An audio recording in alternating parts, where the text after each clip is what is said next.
जीनाराजी lifestyle को आपको स्वागत। तो देखंतु ये होची सजना छुई। आज हम ये सजना छुई रे गोटे बढ़िया रेसिपी बनेबा। वीडियोटी लास्ट पर्यंत कंटिन्यू करंतु। कंटिन्यू करले जानि परबे हम ये सजना छुई रे कोन बढ़िया रेसिपी बनौजे केमती बनौजे। चैनल रे नसले सब्सक्राइब करे, वीडियोटी भल लागले लाइक करे, बहुत मात्रा शेयर करबे। एबे जानते रेसिपीटी स्टार्ट करबा। एबे सजना छुई काटिबा।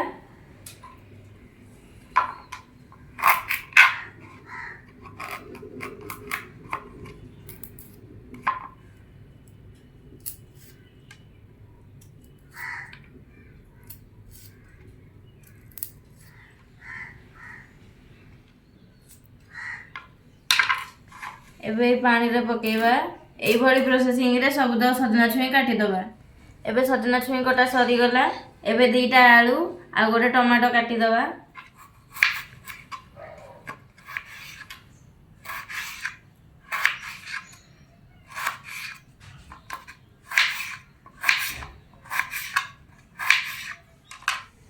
एबे आलू टमाटो कटा सरी गला। आज हमें शिल रे मसला बाटिबा। सेथि पई मु शिल नेइची। एबे शिल को पूरा भल से धोई दबा।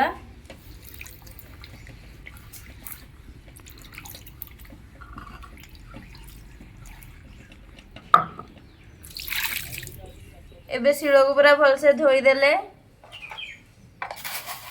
एबे इथरे दबा अल्प सोरिष,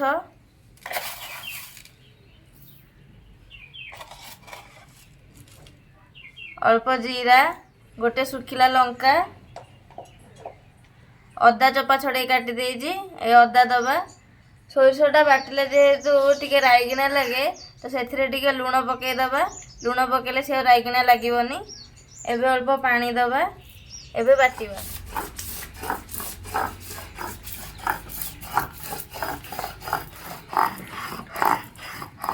एबे सोरिष बटा सरी गला। एबे थालिया को रखी दबा।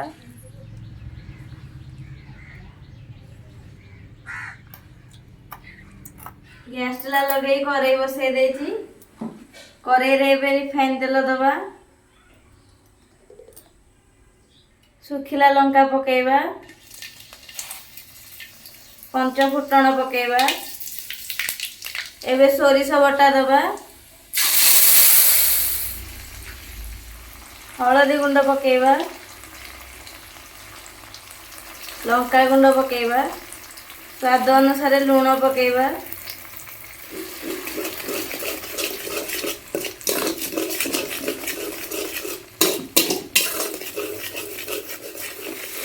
एबे सोरिष मसला कषी हो गलानी।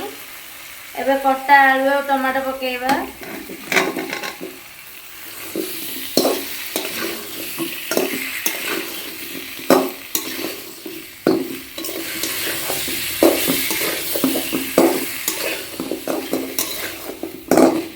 एबे पानी दबा।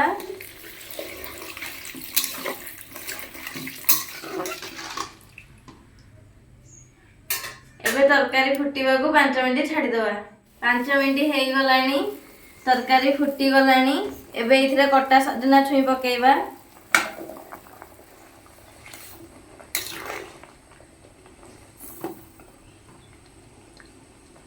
एबे सजना छुई आलू सिझिबा को 10-15 मिनिट छाड़ी दबा। 10-15 मिनिट हो गलानी।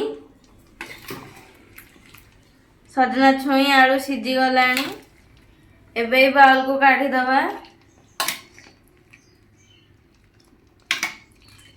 धनिया पत्र पकेबा।